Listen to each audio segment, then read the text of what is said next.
I will end the practice of catch and release.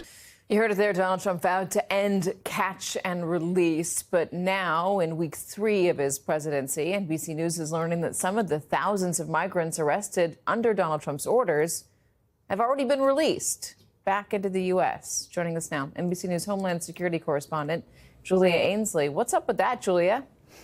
Well, Katie, it's because they had the same amount of space they did in the prior administration. So if they just have about 41,000 beds through ICE detention nationwide, a lot of the people they're arresting aren't actually able to be detained until deportation. And some of them are from countries that won't take them back. And federal court orders prevent ICE from holding them indefinitely. That wasn't part of the caveats next to we're going to end catch and release. Now, at the border, it is very hard for anyone to come through the border, so they're not even being caught, let alone allowed to pass there. But inside the United States, where Donald Trump has put a lot of emphasis and made a big show about how many people they're able to arrest. Of course, there's the ride-alongs. We see the images they post on X, how many people they arrest every day. What we're finding out now is that arrests don't necessarily equal deportations. In fact, most of the people who've been deported so far were arrested and detained under the Biden administration.